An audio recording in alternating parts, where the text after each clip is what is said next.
O vídeo já vai começar, mas antes, não se esqueça de se inscrever neste canal e ativar as nossas notificações.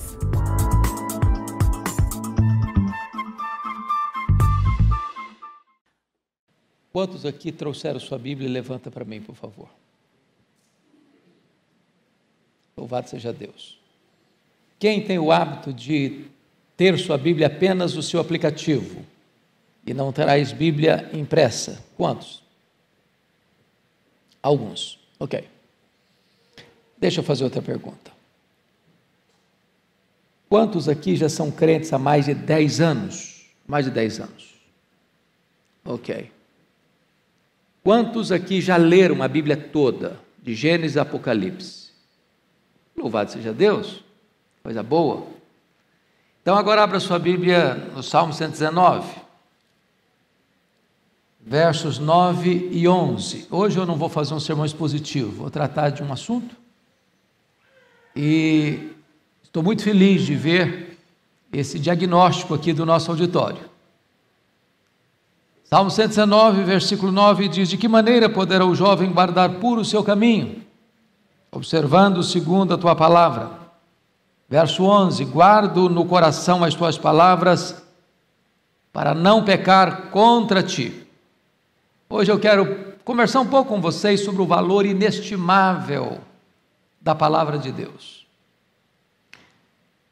Sem sombra de dúvidas de que a Bíblia certamente é o livro dos livros. É uma biblioteca, a biblioteca do Espírito Santo. Este livro é o livro mais lido no mundo, é o livro mais traduzido para outros idiomas no mundo, e é o livro mais distribuído do mundo. Já passam de 4 bilhões de exemplares. A Bíblia, por outro lado, é o livro mais perseguido no mundo. É o livro que tem sido proibido, que tem sido caçado, que tem sido queimado, que tem sido jogado na fogueira das intolerâncias. Seus críticos atacam-na com fúria, como escorpiões do deserto. De vez em quando levanta um teórico, um crítico da Bíblia, para levantar seus ataques frontais contra ela, dizendo que agora descobriram algo que vai desacreditá-la. E esses críticos passam, esses críticos morrem, suas ideias viram poeira, e a Bíblia, sobranceira e vitoriosa, prossegue a sua marcha bendita.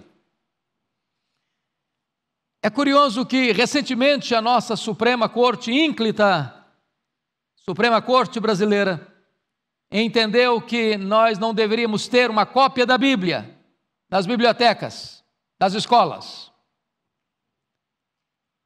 No entendimento de que somos um país laico, mas nós não somos um país ateu, nós não temos uma religião oficial, mas afastar das bibliotecas o livro mais lido no mundo é no mínimo uma coisa incompreensível para nós, para o saber humano, até porque num país democrático quem decide quem vai ler, o que vai ler ou não vai ler, é o leitor. Nas culturas, ao longo dos séculos, as nações que foram formadas debaixo da orientação da palavra de Deus foram nações prósperas. Ela está na base da ciência, da cultura, da academia, da tecnologia, do avanço científico. Então, é muito importante entender que quanto mais se persegue a Bíblia, se ataca a Bíblia, se proíbe a Bíblia, se queima a Bíblia, se critica a Bíblia, mais ela é traduzida e mais ela é distribuída. Porque o homem não pode destruí-la, porque ela é a palavra de Deus, viva e poderosa. Algumas pessoas dizem, mas papel aceita tudo. Recentemente, assistindo um programa humorístico, não que eu estava assistindo o programa, me remeteram pelas mídias sociais, e uma pessoa criticando a Bíblia, zombando da Bíblia, dizendo que esse livro está arcaico demais, precisa ser atualizado, porque se fosse escrito hoje, muita coisa que hoje nós dizemos que a Bíblia proíbe, ela aprovaria, porque os tempos mudaram, a cultura mudou, o homem mudou. Mas a Bíblia, como alguém disse com razão, não é nem nova nem velha, ela é eterna. Os homens mudam, as culturas mudam, os pensamentos mudam, as filosofias mudam, os comportamentos mudam, mas a palavra de Deus permanece a mesma, eterna, imutavelmente a mesma. Então, eu queria hoje dizer que quando as pessoas dizem, mas esse livro aí, quem me prova que ele é um livro que merece crédito? Não tem nenhum livro na história que se demorou em torno de 1.100 anos só para escrevê-lo, num período de ponta a ponta, de Moisés a João. Nós estamos falando de 1.600 anos, com 40 escritores, de línguas diferentes, de culturas diferentes, em tempos diferentes, para públicos diferentes e sem contradição. Pega um livro de qualquer área, seja religiosa, filosófica, científica, e sempre um vai combater o outro, vai contradizer o outro. Isso prova que a Bíblia tem uma mente divina. As profecias bíblicas, irmãos, se fossem cumpridas do ponto de vista de coincidência, conforme Gene Getz certa feita estudou, daria para você cobrir todo o estado de Sergipe, com moedas de R$1 com camadas de 50 centímetros, e você marcasse uma dessas moedas, vendasse alguém, a possibilidade dessa pessoa encontrar essa moeda marcada, com os olhos vendados, nesse mar de moedas, é a possibilidade das profecias terem cumprido em termos de coincidência. A Bíblia é a palavra de Deus porque ela é poderosa. Quando você lê a Bíblia, ela lê você. Quando você examina a Bíblia, ela examina você. Quando você olha para a Bíblia, ela ilumina os seus olhos. Quando você caminha de acordo com a Bíblia, ela é lâmpada para os seus caminhos. Então, quero levantar aqui algumas coisas importantes para nós. Primeiro, quais são os atributos da Bíblia? Quais são as características dessa palavra? Primeiro, a Bíblia diz que ela é inspirada. Sabe o que significa isso? Essa Bíblia tem o sopro de Deus. É o hálito de Deus, é a voz de Deus, é a palavra de Deus, ela veio de Deus, ela não é lucubração humana. Segundo, este livro é inerrante, sabe o que significa isso? Não há erro nela, ela não precisa ser atualizada, ressignificada, ela é sempre a mesma. Por quê? Porque ela não pode errar. Jesus Cristo diz, a Escritura não pode falhar. Terceiro, esta Bíblia, a palavra de Deus é infalível, significa que tudo que Deus falou vai se cumprir. Todas as profecias vão se cumprir, estão se cumprindo, se cumpriram, estão se cumprindo e vão se cumprir literalmente. Nenhum tio vai passar. Mas ainda a palavra de Deus é suficiente. Ela não precisa de ajuda, ela não precisa de uma cooperação, eu não preciso de botar um livro aqui na quarta capa para dar um significado ao que está aqui. Não, esse livro é suficiente. Toda a revelação de Deus sobre si mesmo, sobre a criação, sobre o homem, sobre o plano de Deus, sobre a sua salvação, tudo que Deus quer que você saiba está aqui. Como o Dr. Billy Graham disse, este livro tem uma capa ulterior. Mais do que isso, essa palavra a Bíblia é poderosa. O apóstolo Pedro chegou a dizer na sua segunda carta, no capítulo 3, que por meio dela o mundo foi criado, por meio dela o mundo foi julgado, e por meio dela o mundo será restaurado, pelo poder da palavra de Deus.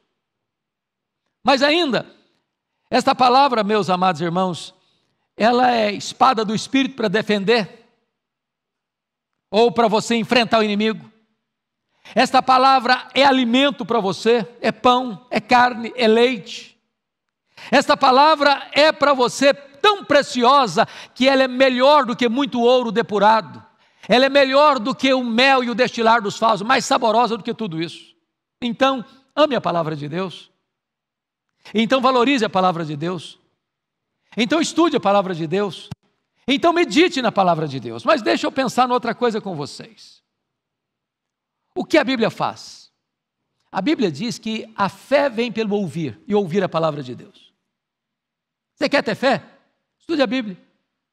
Você quer crescer na fé? Estude mais a Bíblia. Você quer ouvir a voz de Deus? Leia a Bíblia. Você quer escutar a voz de Deus audivelmente? Então leia a Bíblia em voz alta. Ela é a voz de Deus. Ainda a palavra de Deus, amados, é um instrumento que Deus chama os seus eleitos, os pecadores, à conversão. A fé vem pelo ouvir e ouvir a palavra de Deus. Onde não tem pregação, não tem salvação. Onde não tem semeadura da palavra, não tem colheita de almas. Onde a igreja não prega, não tem crescimento numérico. É preciso pregar.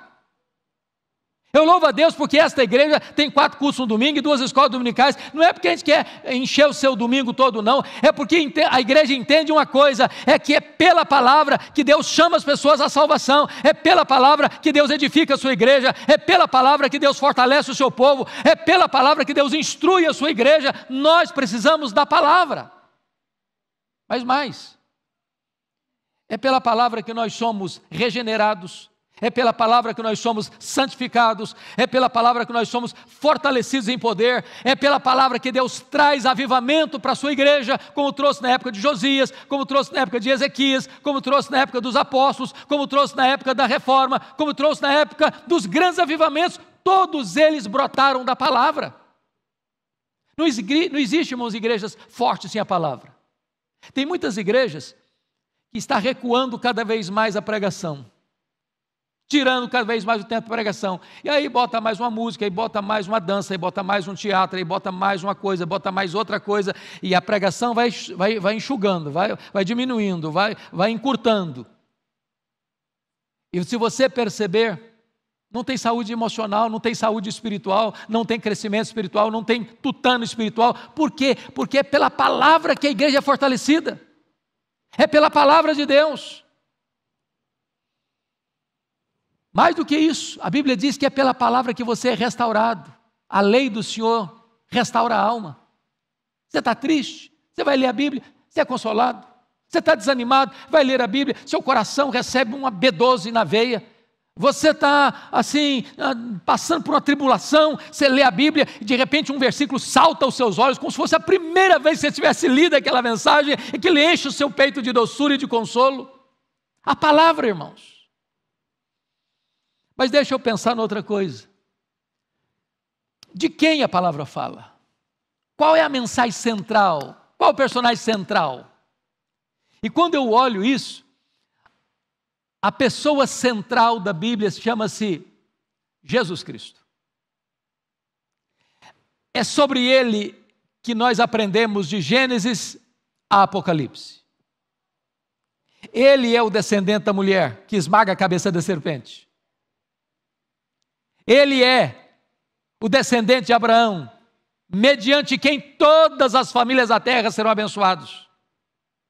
Ele é aquele cordeiro lá da Páscoa, que foi imolado e o seu sangue passado para livrar da morte. Ele é o verdadeiro tabernáculo. Ele é a verdadeira arca da aliança. Ele é o sentido das festas de Israel. Ele era o verdadeiro significado daquilo que o sábado é sombra. Ele é o nosso descanso. Ele é o sumo sacerdote, ele é o profeta, ele é o rei dos reis. Ele é o caminho para Deus, ele é a porta da salvação. Ele é o Salvador, ele é o Messias, ele é o Senhor, ele é o sol da justiça, ele é a estrela da manhã. Ele é o cabeça da igreja, ele é o dono da igreja, ele é o edificador da igreja, ele é o protetor da igreja. Ele é o cordeiro que foi morto, mas está vivo pelos séculos dos séculos. Ele é o que está sentado no trono, tem o livro da história nas suas mãos. Ele é o nosso Redentor, ele é a nossa esperança, ele é a nossa paz, ele é a nossa justiça, ele é o mediador entre Deus e os homens. Ele é aquele que está sentado no trono, é aquele que levanta reis e depõe reis, é aquele que dirige a história e tem as rédeas nas mãos. Ele é aquele que vai voltar, é aquele que vai sentar na cadeira de juiz e vai julgar vivos e mortos. Toda a Bíblia fala dele. Ele é o centro da Bíblia, ele é o centro da nossa vida, ele é o centro da igreja, ele é a razão da nossa esperança. Tudo isso você encontra onde? na Bíblia. Essa é a mensagem da Bíblia. Mas, pense comigo, num último aspecto, o que devemos fazer com esta Bíblia?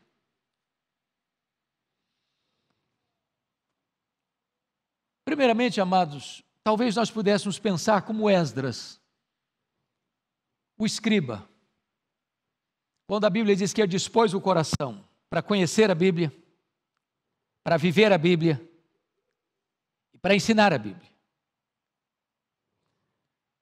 Eu suspeito que hoje, e não obstante termos tanto acesso à Bíblia, tantas versões da Bíblia, tanta facilidade de comprar uma Bíblia, nós encontramos Bíblias em qualquer lugar, em qualquer livraria, até nas livrarias esotéricas você encontra Bíblia. Não há uma livraria de aeroporto que você não encontra uma Bíblia. Não há uma livraria secular, se ela for uma boa livraria, que você não encontra um exemplar da Bíblia. Você tem Bíblia na Hebron, você tem Bíblia na Amazon, você tem Bíblia onde você quiser. Porém, eu suspeito que muita gente hoje tem uma boa Bíblia para guardar numa prateleira ou para ter no enfeite de uma mesa, mas nós temos que ir além disso. Nós temos que ler, nós temos que meditar, nós temos que nos aprofundar. Sabe por quê? Tem muitas vozes, tem muitas novidades no mercado da fé.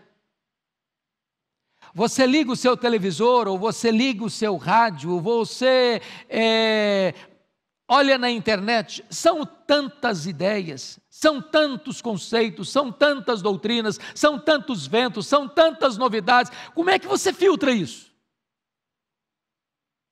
Como é que você pode saber se isso é certo ou se é errado, se isso está correto, se isso está tortuoso, se esse pensamento é lúcido, bíblico, sólido, ou se isso tem um viés de erro, de distorção das Escrituras? Como é que você pode saber disso?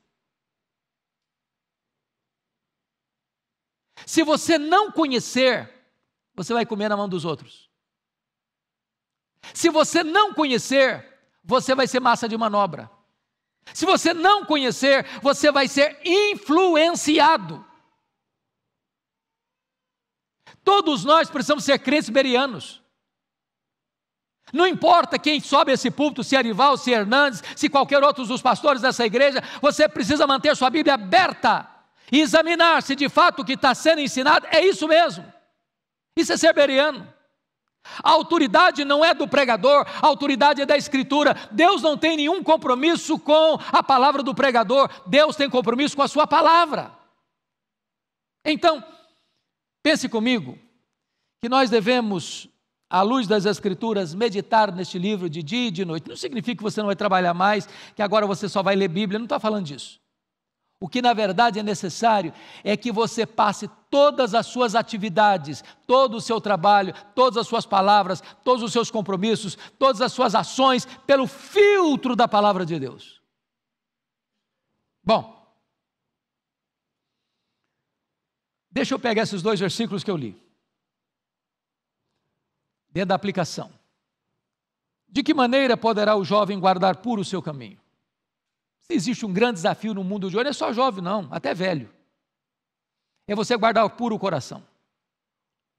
Nenhum de nós consegue ligar a televisão meia hora sem ver uma cena constrangedora. Nenhum de nós. Nenhum de nós abre o aplicativo, um telefone, um smartphone e dá uma rolada lá no que está acontecendo sem ver uma cena complicada. Nenhum de nós. De que maneira você guarda puro o seu coração? Como você se blinda? Como você se protege? O texto está dizendo, observando segundo a tua palavra. E eu gostaria aqui hoje de fazer um desafio que um dia me foi feito indiretamente. Uma das coisas, pastor Ival, que mais marcaram a minha vida, eu estava no último ano de seminário em Campinas, no ano de 1981. E eu me considerava um seminarista, pelo menos zeloso. E eu vou pregar em Franca. interior de São Paulo. Uma jovem se levanta e me faz uma pergunta. E eu nunca imaginava que uma pessoa fosse me fazer aquela pergunta. Ela me disse assim: como é que está a sua vida devocional? De leitura, meditação da Bíblia e oração.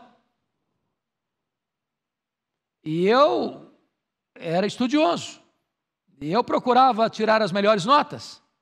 E eu me debruçava nos livros. E eu era zeloso nos meus trabalhos. Mas eu entendi a pergunta dela. Ela não estava falando de estudar a Bíblia do ponto de vista para fazer uma prova de teologia. Ela estava falando de me deleitar na Bíblia, de ter prazer na Bíblia, de olhar para ela como uma coisa mais doce do que o mel, de pegá-la na minha mão e dizer: isso aqui é melhor que dinheiro, melhor que ouro. Isso aqui é o meu deleite, isso é o meu prazer. E naquele momento daquela pergunta eu me envergonhei. Eu estava no último ano de seminário. E eu percebi que eu estava me relacionando com a Bíblia como um profissional, um seminarista profissional, que prepara o seu sermão, que prepara o seu material para a academia teológica e nada mais. E aconteceu algo sublime na minha vida.